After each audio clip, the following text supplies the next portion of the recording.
You're going to signal her. Go, Carol. Oh. It usually takes longer. Yeah. You want me to do the big stuff? Loud You're stuff? on. You do whatever You're you want to on. do. You're live. You're I'm live. live now. Hi. Hi, Hello. I'm here. Watching. Cindy Cruz says watching. Vicki Hodge Phillips and Jeff Cook. Wow. We already got 3. We got 9 people on now. Hey, that's a start. That's good. I'm pleased. Is the audio okay? If anyone listening could tell us if the audio Ask sounds her. good? Just asking that Carol say Can if you the hear me? And do I sound all right? Am I clear, concise? No, let's put it clear. I may not be necessarily concise. Is it loud enough? Is it Is it loud loud enough? enough? There you There go. you go. Yes, Yeah. And Okay, if not, good. just tell us through the comments. yes, please. Yes. Okay. Go. So here we got the movie thing. Thank you. I'm Carol Pate. I welcome you to my broadcast. I'm going to be talking about reincarnation and about life patterns created through reincarnation. I really wanted to explain why I believe in reincarnation, because I didn't necessarily really believe it. I was about 28, and my daughter, she was about 2.5 years old. I was watching a movie called The Holocaust, and she came out of the bedroom. She was a toddler, and she looked at the TV screen, and she began screaming. And I was like, what's going on? And she just kept screaming. And she got really hysterical, and I turned off the TV, and she quieted down. Now the scene were of SS officers, and they were having people go into a church, and then they locked the doors, and that's all I saw. But when she saw the SS officer, and that's what made her hysterical. And she began to speak in another language, and it sounded to me, it sounded Jewish. And I began to record it, because I always had a recorder around me, because always weird things were happening. And I recorded what she was saying. And I gave it to a friend, and she had it looked at or listened to by somebody who was Jewish, and they said that my daughter was talking about how she had died in the Holocaust, how she had been gassed, and about her age, and some information about me. Up until that point, reincarnation made sense to me. It was logical. How could you possibly learn everything you need to know in one lifetime? It just didn't make any sense to me. Especially people that didn't have the opportunity of learning about God or how to function in a civilized world. Over many lifetimes, these people didn't have those opportunities. What chance did they have? Heaven or hell? And I was raised Baptist. Well, after my daughter went through that experience, it changed me.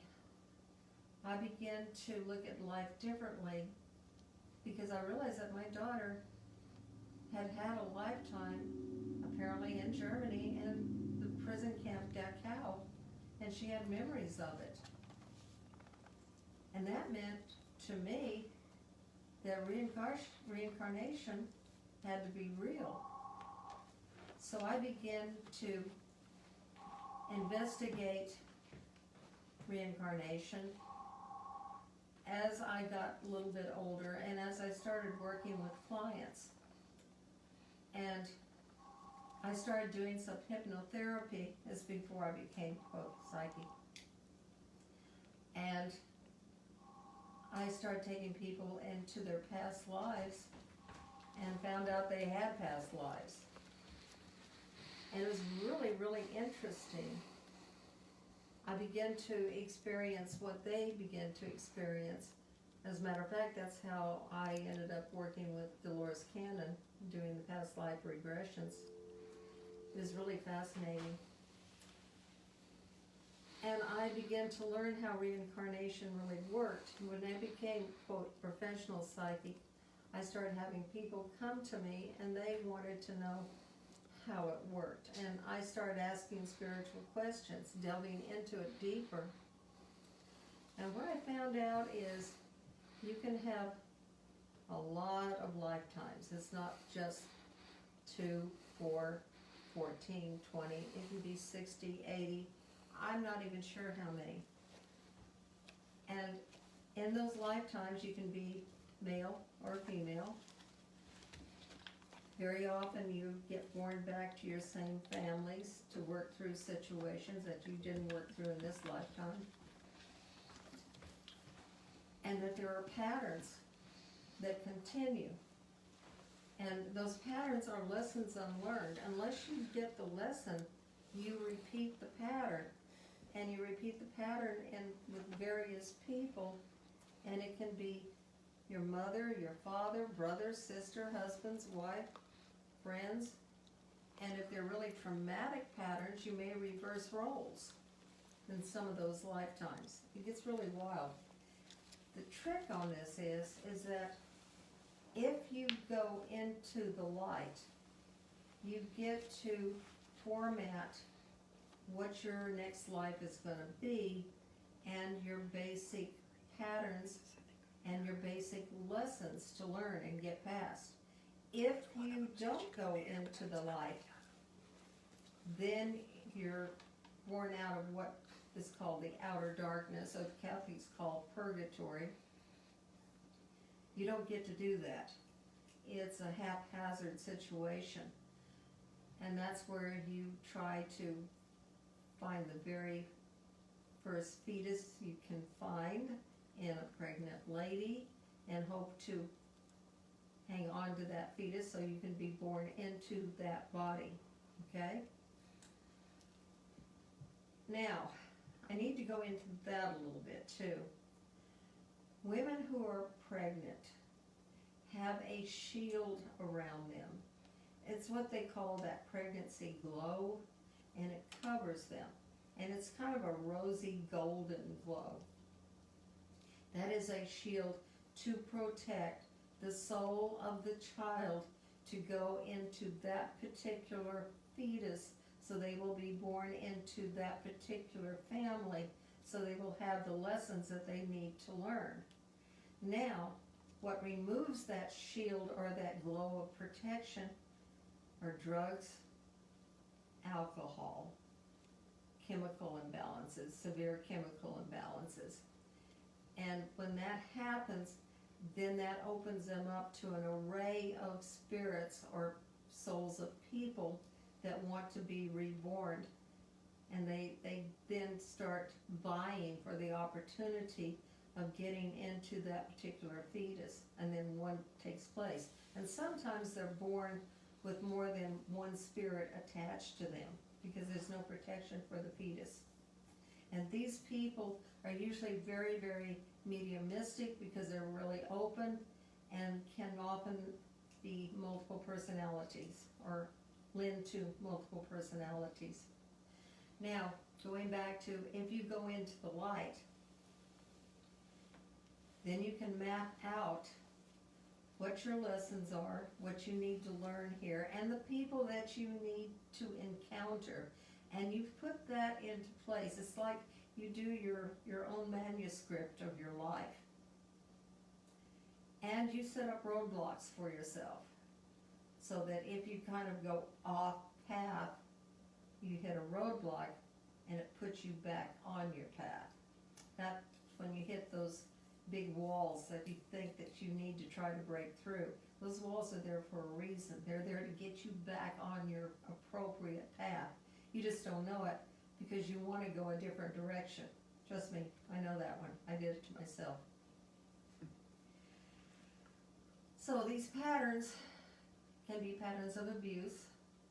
They can be heavy traumatic patterns. They can be murder patterns. I had one lady that came to me that she had met this man and she felt compelled to let him move in with her although she didn't, it was like she was really attracted to him, but she didn't like him and she didn't trust him and she had really bad feelings about him. And she was planning, and he was planning, on taking her to New Orleans. And I did a past life reading on her, and I saw that in a past lifetime, he had taken her to New Orleans and had murdered her. And that was going to be what happened again. So, with the new information and a technique that I used to break that particular lifetime, which I will explain, we were able to stop this from happening. We were able to tap it out. Her lesson was to not make the mistake of going to New Orleans with him and listening to the warning. So that was God's way of telling her not to do this. So she went back, she kicked him out of her house, she didn't go to New Orleans, she's happy and well and alive now. But we have these repeated patterns. And whenever you have a repeated pattern, they're from past lifetimes.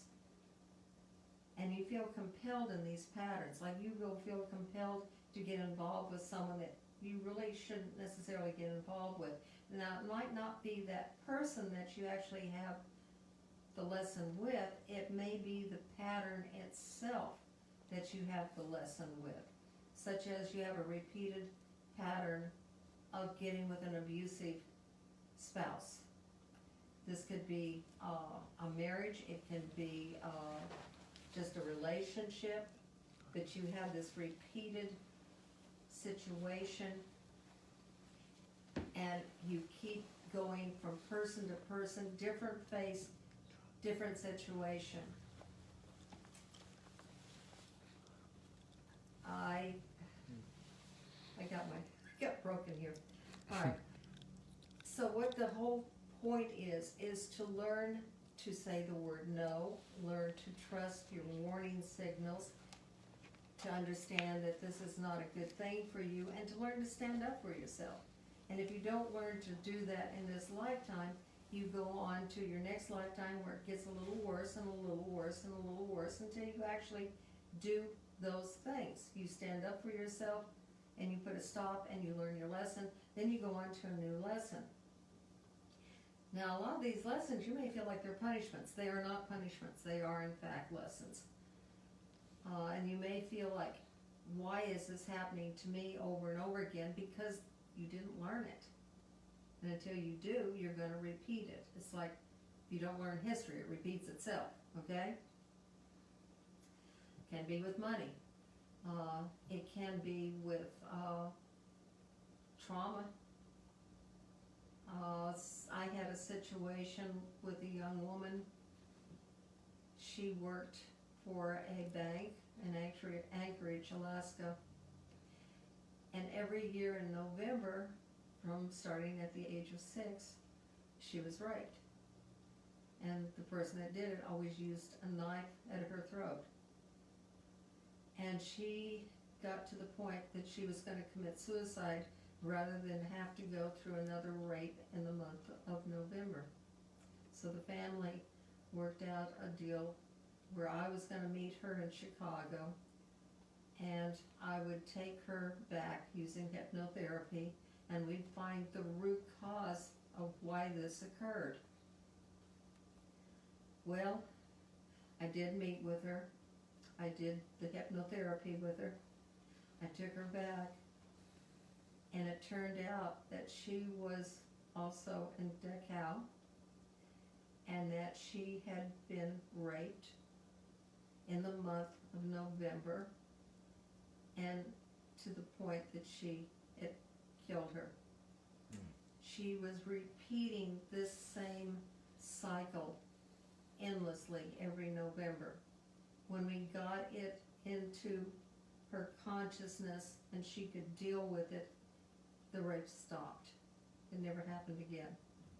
And she was able to forgive it and release it and move on with her life. So we're looking at repeated patterns. You have to be aware of repeated patterns. Also, another thing is, as you're a child, repeated dreams can lend to past life remembrances, particularly dealing with traumas. And these need to be paid attention to because these traumas are usually life-ending traumas. And another thing that's kind of interesting is allergies. A lot of people that have severe allergies, dealing with plants or that sort of thing, it's usually because that last trauma of when they died, they were around that plant, or the smell was there, or whatever it was that's creating the allergy happened just before the trauma or the event of their death. So I found that kind of interesting. I do a lot of work with that, with healing work. I wanted to get into how to get rid of some of these past life cycles to where you could actually deal with them if they become like life-threatening, like the woman with New Orleans. And what I did with her was I tapped out her chakras. I started with the root chakra using these two fingers, index, middle finger, and I tapped out the chakra with 2 taps. But I had her take the scenario, put it in the forefront of her mind. And I started at her root chakra, which was the tailbone, tap twice. Sacral chakra, which is about 2.5 inches up, tap twice. 3rd chakra, solar plexus, tap twice. Heart chakra, tap twice. Base, right at the base of the neck, tap twice. Base of the skull, tap twice. Top of the head, tap twice. Turn them around, tap twice on the shoulders. This chakra's there. Chakras on the inside of your arm, in the palm of your hand, tap twice. After I did that, I had her take walnut, flower essence of walnut, 7 drops under the tongue, and it released the trauma, and it was gone. That was the end of it. Now the chakras, the tapping out of the chakras, I'm going to try to explain this. Your chakras hold everything about you. They are your nervous center. They're the breaker box for your entire nervous center for the body. You have 7 major and 14 minor, 21 altogether. When you tap this out, when you tap the chakras out, it releases that trauma from the cellular consciousness, and it goes from there into the mind where it can be released and let go of. Doesn't have to be anymore. It diffuses that trauma, is basically what it does. It works wonderfully well. You can do it even from the front of the body if you can't reach the back. But it's a way of releasing horrific traumas, sexual abuse.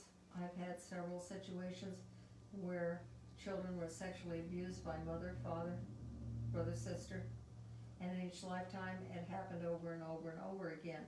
When the chakras got tapped out, it diffuses, and then they needed then to forgive and release with love.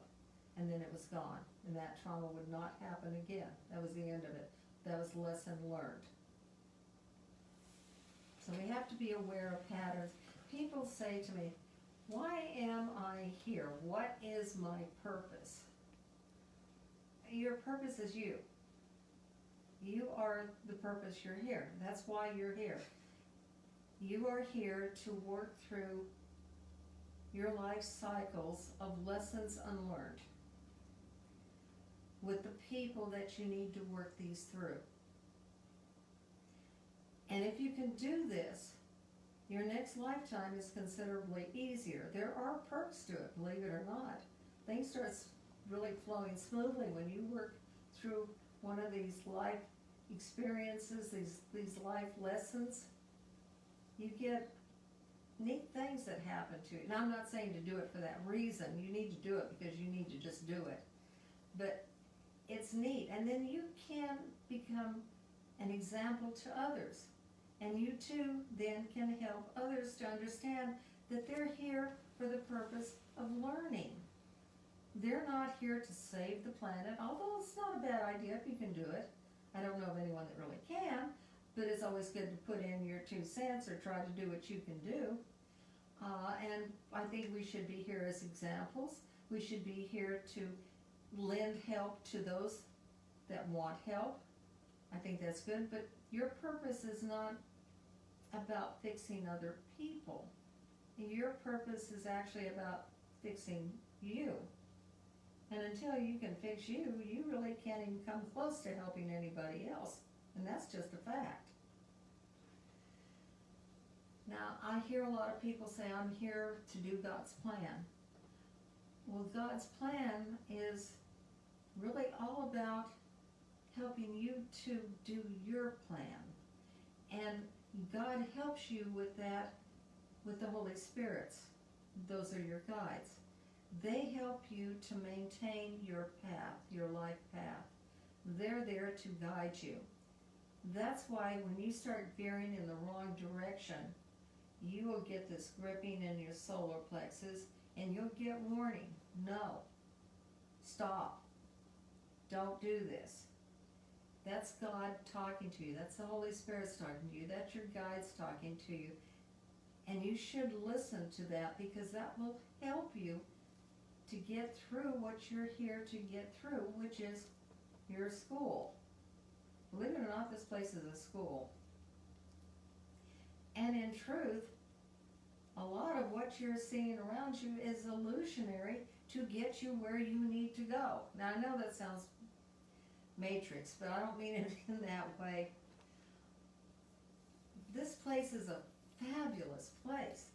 It offers all the opportunities that you could possibly imagine for your learning journey, or I kind of like to think of it as an adventure.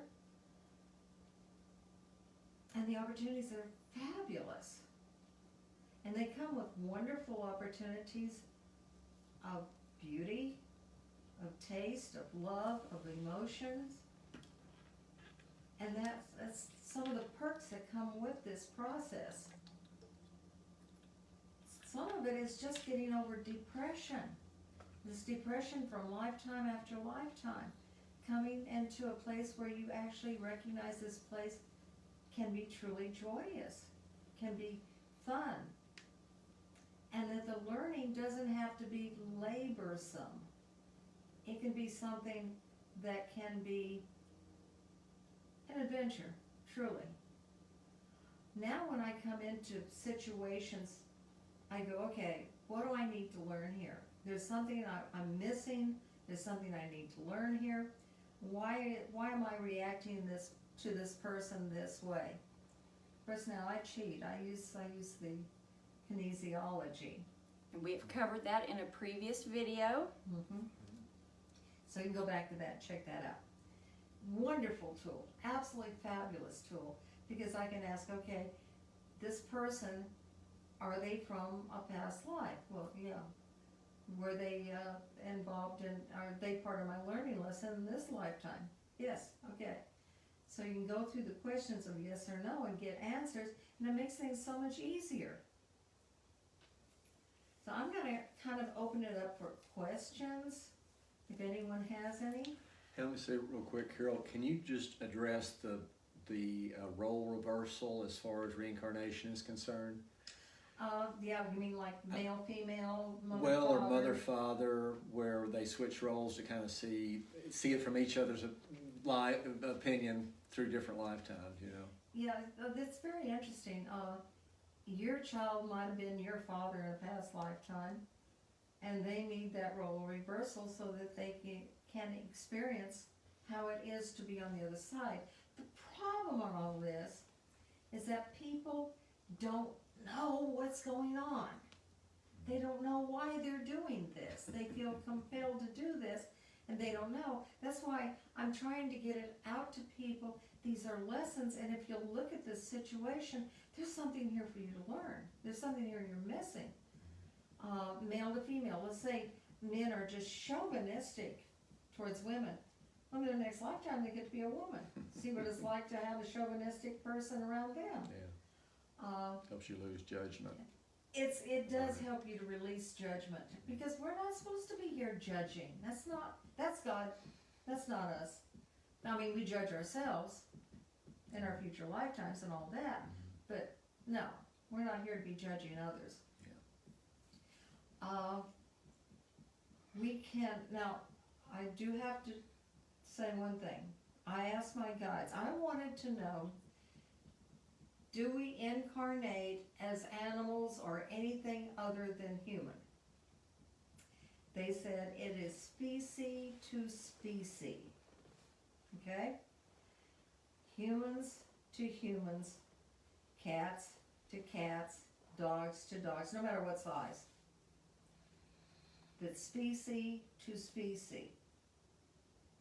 So you can believe whatever you want. I place no judgment. I'm only going to tell you what I have learned. That's all I can do. That's all I can teach, is what I know to be truth. Any questions? We're not getting a lot of questions. The few that we've gotten through, mostly you have covered. I think we do need to make the statement as far as personal questions go. This is only general spiritual questions. We would be happy to, if you call here, we will set you up and schedule you a session, and we can answer any personal questions during a session. Or Carol will, not we. Yeah. Yes. Unless you want to sit in the row. No, thank you. Oh, by the way, we're at my center. We've been doing the broadcast at my center, but I think it's better to have something behind me a little more colorful this time around. Yeah. Okay, back to reincarnation. Those people that you feel like you know upon meeting, you do. They are from past lifetimes. Those people that you meet that you feel resentment and you don't know why, it's from past lifetimes and past lifetime resentment.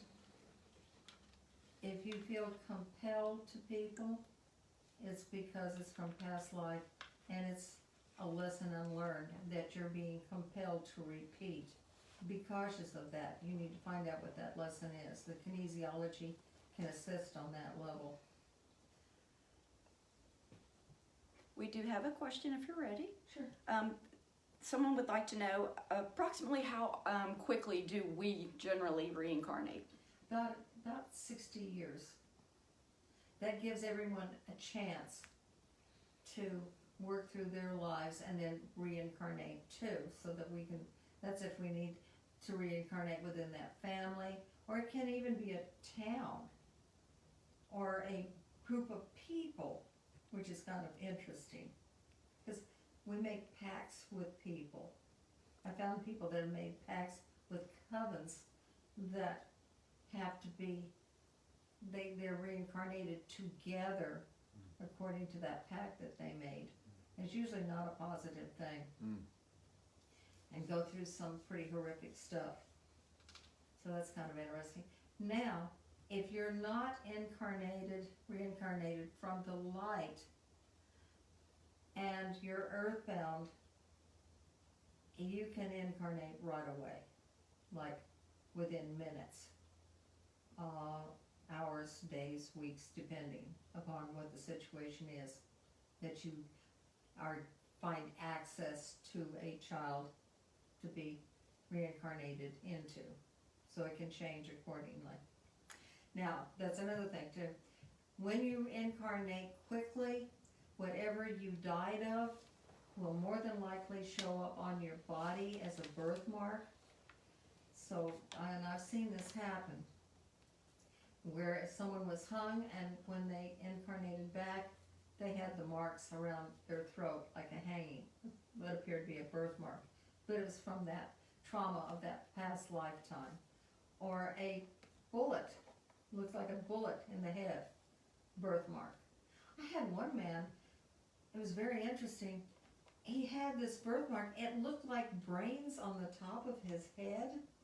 And in his past lifetime, his wife had hit him in the head with an axe. And that's what it did to him. And in this lifetime, he married her again. Which I thought was kind of interesting. So we had to tap that one out. So there's all sorts of birthmarks. Fires, where there'll be birthmarks that look like they've been burned. All sorts of oddities. So that does happen. It's pretty common, actually. So that would be trauma that is so embedded in the chakras in the body that it crosses over lifetimes. Yeah. Yes. Yeah, so that'd be soul. That would be It's connected to soul. soul at Everything's that soul. point, as opposed to attachment to the body, the physical Oh. body itself. You are a soul. Right, yeah. But I'm saying, but you're also going to have attachments to the physical body too, can't you? You can, yes, in your but they will spine. cause the birthmarks. Right, and that's what I'm saying. The birthmarks would have to cross lifetimes. Yeah, nice. Yeah. So we have a question here. Since we've been talking about reincarnation, I'm going to assume that that's what the question is on. I'm going to read it as is. Does that mean you need to make peace with that person to learn that lesson? So if someone, past life, keeps coming back in, you're repeating a pattern, you've noticed it, do you need to make peace? You don't have to make peace with that person. You have to make peace with the situation. You have to forgive them on a soul level and release them with love. You can make the statement to them, or you don't have to make the statement to them, but you need to make the statement and mean it. Now when I say forgive them on a soul level, that means you're not forgiving what they've done. You're not forgiving them as who they are, which might be a really nasty person. It means you're forgiving them as a soul created perfect by God that has gone askew. At least in your mind, they've gone askew.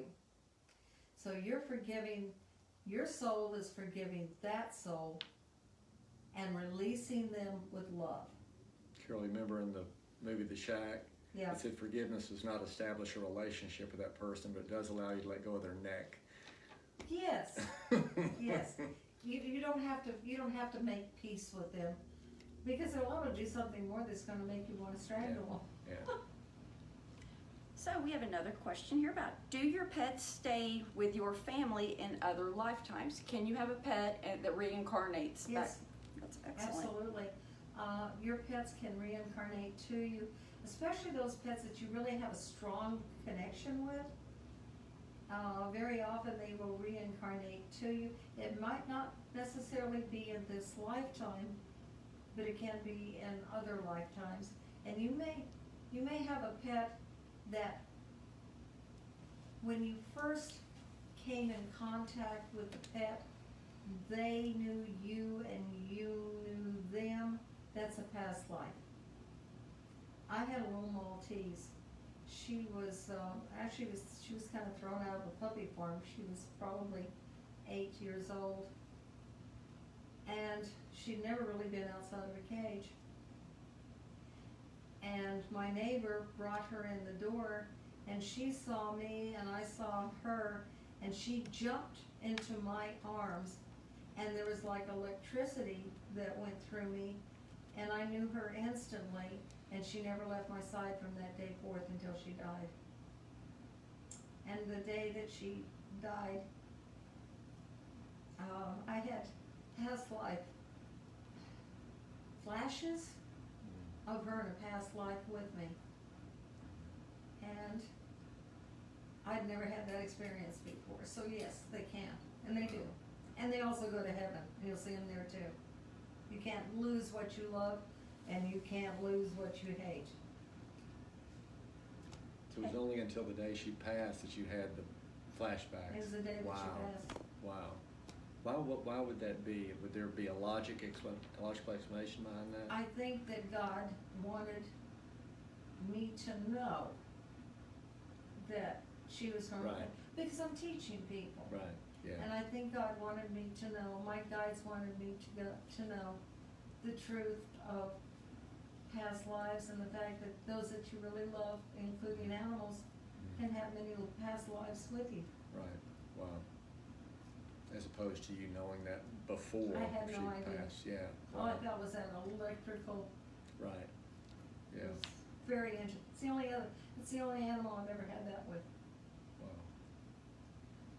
Okay, so our next one says, I was so uncomfortable in Paris and I was always walking into violent situations. I feel that it is connected to a past life.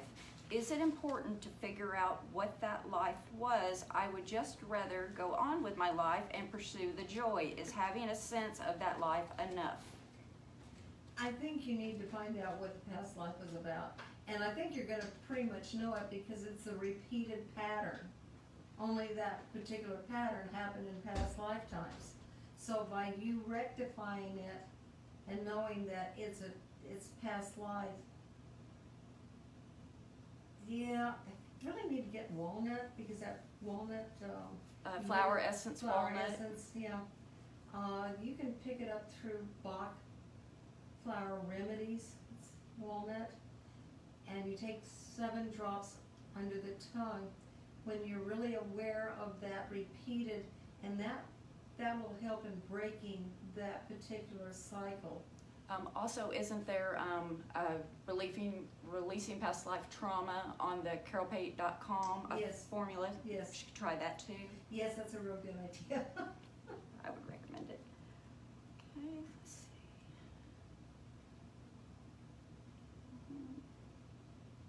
Okay, are soulmates real? They appear to be. It's like male, female. There's a male side and a female side. Now, I'm gonna get into controversial because, well, it's all controversial anyway. I cannot judge male and male, female and female, because we change roles. Okay? And it could be that male and male could be soulmate. That female and female could be soulmate. I'm not one to judge or say. I wouldn't know unless I was able to really go back and find out. Or they could go back and find out. There are souls that have come encounter with each other many, many times that have been lovers or married or mother, daughter, etc. And they have this strong bond. And they come together through love, which you never lose, or they can come in through hate, which can never be lost until you overcome it and learn the lesson and release it. So those can be very, very strong.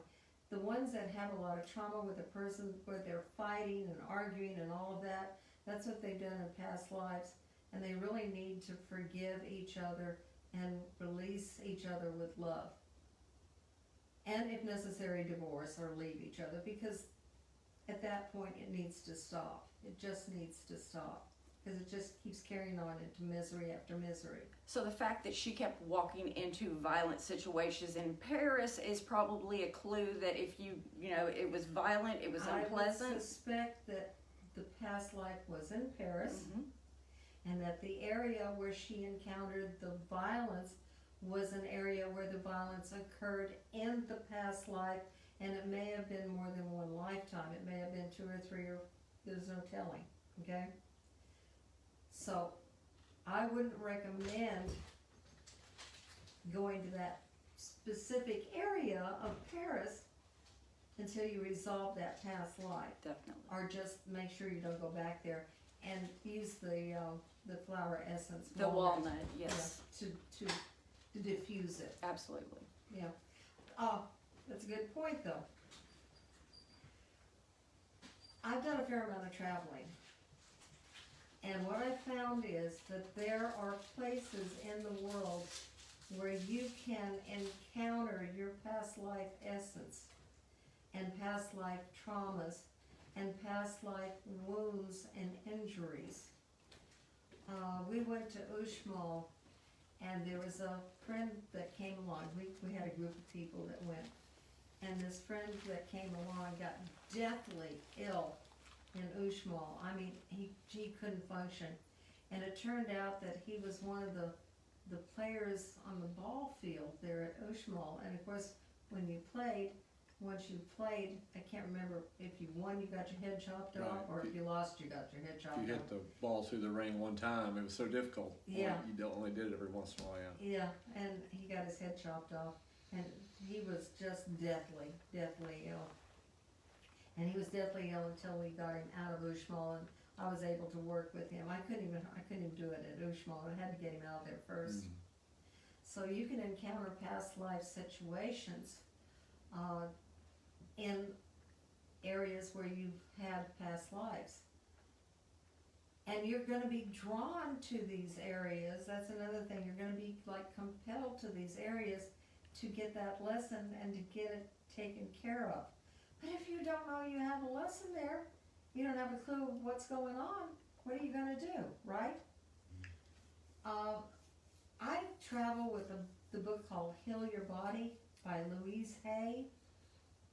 I love the book because it gets to the root of the problem, physical problem. And I'm not going to say it's 100% right. There's a couple of places that I disagree, but I'd say about 98% is pretty accurate. And it gives me a target area to where I can begin to work the situation through, okay? So I carry that with me because when I go to foreign countries, I don't want something like my knee going out on me or where I got stabbed in the heart or something. I want to be able to work this through so I can at least enjoy the journey and reap the rewards of gaining back past life essences. Because when you go to these places, you gain back part of you that you kind of left there, along with maybe some gifts that you got while you were there, that you earned. Yeah. So it's something just to be aware of. But yeah, stay away from Paris, or at least those areas in Paris. Until you figure out what it is. Yeah. Okay, so do physical ailments carry over from one incarnation to the next? Absolutely. Absolutely can. Particularly, a friend of mine, her granddaughter was born with all sorts of extreme problems with her intestines. In the past life, she had been living in Cambodia. It was during the Vietnam War, and there was a bomb that exploded and had opened up her belly, and she died slowly, unfortunately, because she couldn't do anything. They were just all there. And she has a super fear of insects, particularly butterflies or anything like that, because all of these insects lit on her. And I had to work the child through it. She still has some problems with her intestines, but not near to where it was before. So yeah, you can be born in with heart problems. Some people they were stabbed in the heart, or there was so much trauma that they died of a heart attack from the intensity.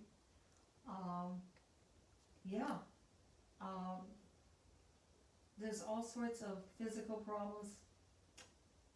Born without an arm because you lost an arm in a past life. It's really wild. I mean, there's no end to the range of what these can be. So as far as the stomach thing with the girl, would that manifest like as irritable bowel syndrome or what? Extreme irritable bowel. Yeah, Extreme. okay. Yeah. Yeah. Wow. Which is way better. But you get, it's the thought form that is stuck in that area that's causing the problem. It's not a thought form. It is a Memory trauma that has been imbued into the cellular consciousness.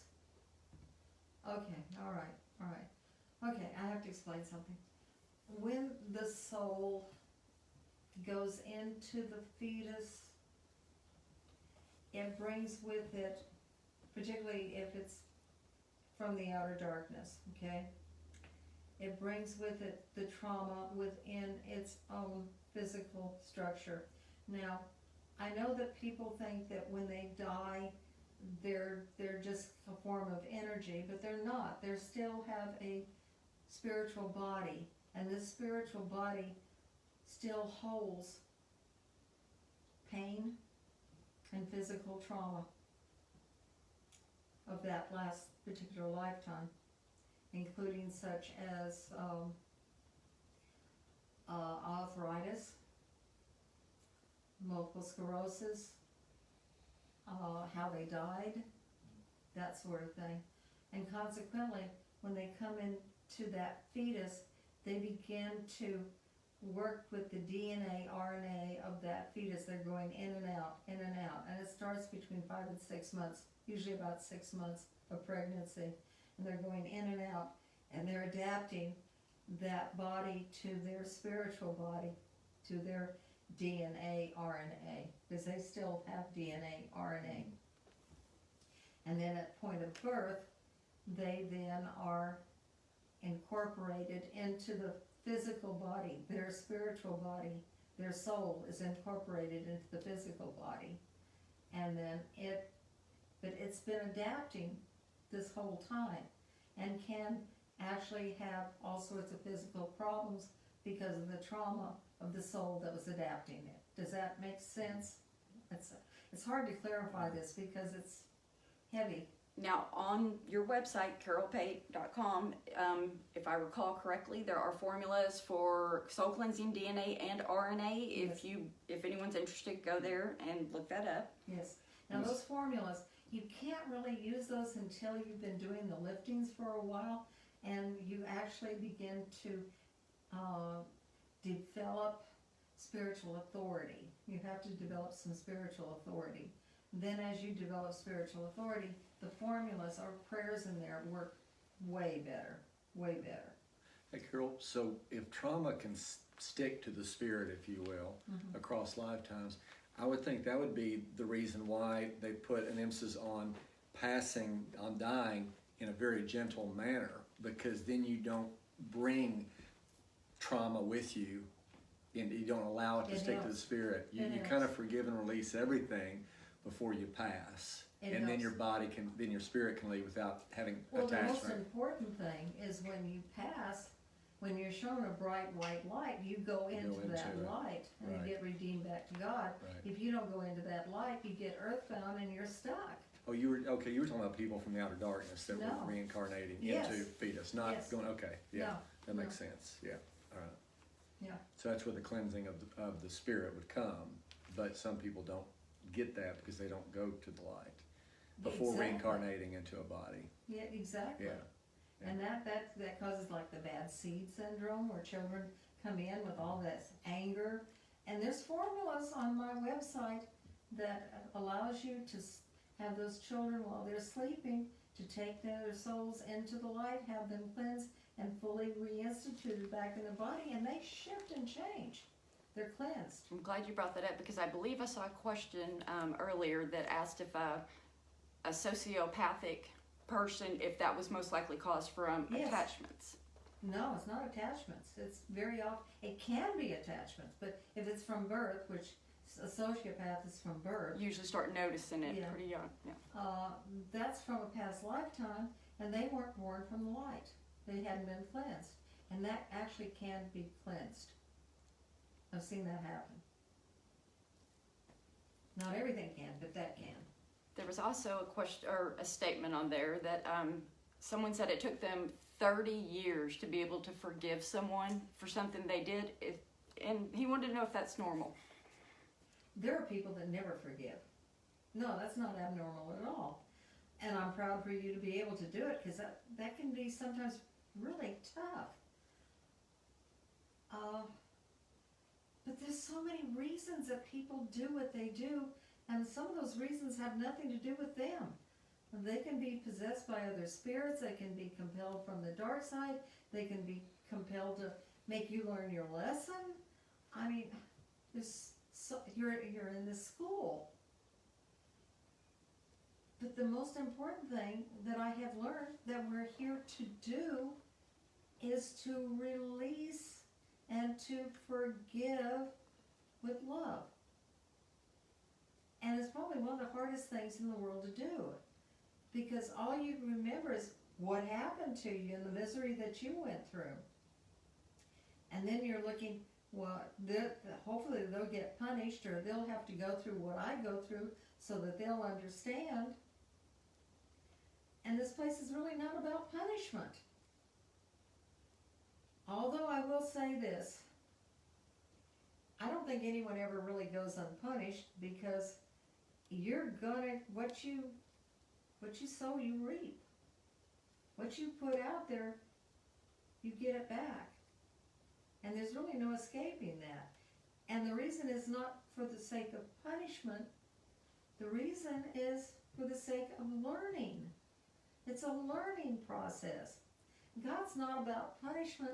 God is about teaching us, for us to learn, to grow, to evolve spiritually, to become better souls, better people. And even when you go into the light, you have to go through this experience where everything that you've done to others, you get to experience it back. And I think that's kind of rough. That can be rough. But it's not for the purpose of punishment. It's for the purpose of teaching you. This is what happens when you do this. This is what it makes you feel. This is the harm that it does. Understand, learn that harm. Don't do that harm to other people again. You go through a life review of who you are, and what you need to learn, and what you didn't learn. So, and there's no escape. And there's no really such thing as death. Everything is transition. You can't really die. You can't escape it by dying. You can make it worse, but you can't escape it. Carol, there's a question. Where does the spiritual body reside? Well, it depends. The spiritual body is a body. Yeah, actually, you can take photographs of it. You can tape record the voices. I mean, they're physical bodies, hands, legs, body. When they step out of this physical body, or suit, or whatever you care to call it, they don't feel any different. It's hard to tell. They feel a little bit lighter. Then they're shown a bright white light. If they go into that light, they go into another dimension, which they call heaven or heavens, where they can then go through the process of what they need to learn and to meet their loved ones, and how they need to grow, and opportunities there for growth. But if they don't go into that light, they get stuck, earthbound. Now, that doesn't mean necessarily that they get to haunt a house, okay? Sometimes people go to sleep and they just don't wake up for a very long time. Some people stay in physical agony, which I really, really hate. That does happen. Suicides in particular, stay in mental, emotional, physical agony until they either get prayed into the light, or until their appropriate time does come when they were supposed to go.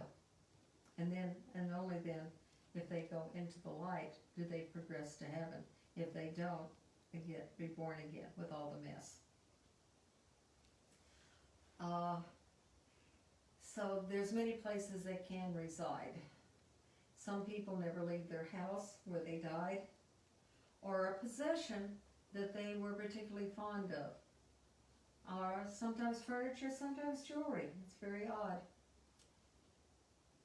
They can be bound into all sorts of situations, cars, houses. They can be bound to other people. And then when that person dies, they're just kind of loose and stuck.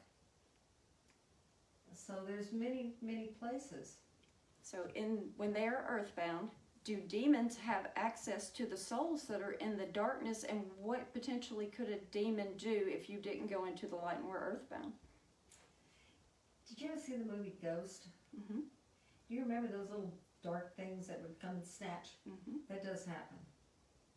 So those people that sold their soul, did a pact, believed that they were evil and knew that they were going to, quote, go to hell, pretty much went to hell. They get to go to hell. There is a hell. They don't have to. But if they believe it, and that's what they believe will happen, it will happen. Whatever you believe will happen pretty much happens. Are you vulnerable to the demonic, earthbound? Yes, you are. You are vulnerable. And it can be dangerous. And you can be grouped. Terrorized, threatened. You go Terrorized. and do this and attach Yes. to this person, Made into or servants. Yeah. They can be put into servitude. And they don't know any better. thank you. They're taught by the church you're going to go to heaven or hell. Well, you didn't go to heaven, that must be you're in hell, so you must be in servitude, and you do it. They don't know any better. People just accept it. They accept. Yes. Carol, here's someone's asking, does your loved one help you to the light? If you pass normally, like from an illness, that sort of thing, your loved ones start coming to get you prepared, and they help you to go into the light. But the thing is, if you fight them, and people do that because they don't want to die or they're scared, then they won't go into the light. But a lot of times loved ones can help them into the light. It's not always. And I was also thinking from the prayer too that you can do, people that are still in body, loved ones that are still alive can. The yearly prayer. Right. Yeah, exactly. It is on the website, and I think it's listed on the website. It's just under yearly prayers, and it basically ask your guardian angel in the name of God and Jesus Christ, if you die, to immediately take you to where you're supposed to be. It's spiritual insurance. Yeah. What I do is I ask the Band of Mercy that when I pass, knowingly or unknowingly, that they take me directly in the light in the name of Jesus Christ. So it's my spiritual insurance for the year. Because I'm here to tell you, after dealing with so many people who have passed, they don't know they've lost their physical bodies a lot of times. And there's no time. There's a timelessness. It's like this weird dream state that they go into. And they see their hands and they see they're solid. Of course, they're at a different frequency, different vibration. Which is a spiritual body. Which is a spiritual body. Yeah. Yeah. So they don't know. We're just not taught what to do. Which is sad. It is.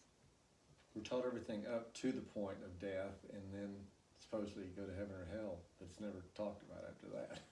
Well, I know I was raised Baptist, and you either went to heaven or you went to hell, and chances were hell was really the strong point there. Yeah. 5 minutes. Any last minute? Or did I just hit everything?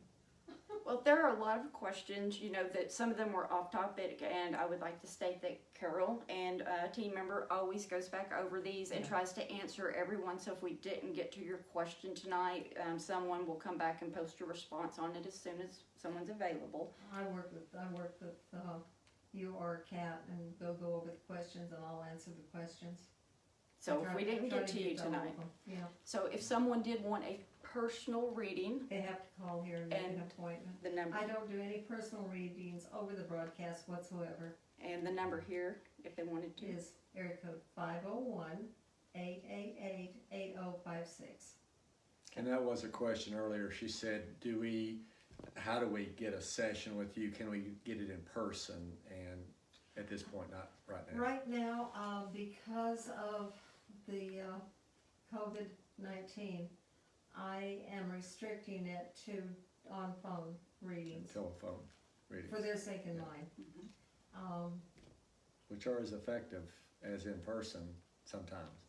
Well, I find I can do an awful lot over the phone. I can even work with them on the tapping and all of that. Especially if they can send you the pictures too Well, electronically. they have to send, I have to have Yeah. photographs, Yeah. and they have to be real photographs, they can't be on typing paper. I have to touch them, and typing paper it doesn't hold any energy. Yeah. So photographs or sign their name in ink. Yeah, exactly. Anything else? Or that they- writing. Just their handwriting. Okay. Yeah. Birthday cards, Christmas cards, that sort of thing works really, really well. So that you can get the energy. I have to be able to tap into their signature frequency. I tap into that, I can get pretty much whatever they need to know.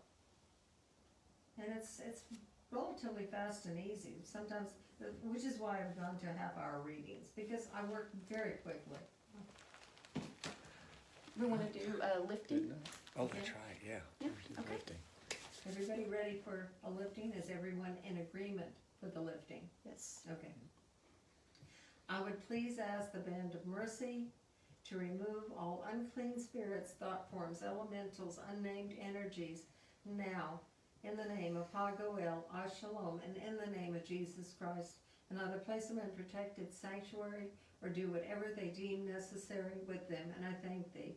I would please ask the appropriate archangel or angels and the appropriate legions to please remove all demonic entities, energies, influences now, in the names of Elohim, Eljar, Jehovah, Yahweh, Hagoel, Ashalom, and in the name of Jesus Christ, and either place them in protected sanctuary or do whatever they deem necessary with them, and I thank thee.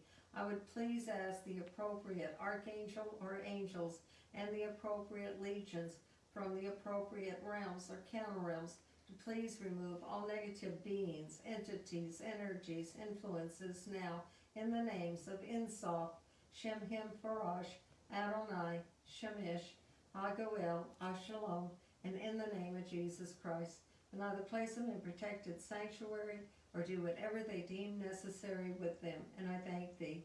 I would please ask the Glory Band of Mercy to remove anything that's attached, affecting, or influencing now, and place them into protected sanctuary in the name of Hagoel, Ashalom, and in the name of Jesus Christ. I would ask the Integral Band of Mercy to remove anything that's attached, affecting, or influencing now, and place them into either protected sanctuary or directly into the light, in the name of Hagoel, Ashalom, and in the name of Jesus Christ.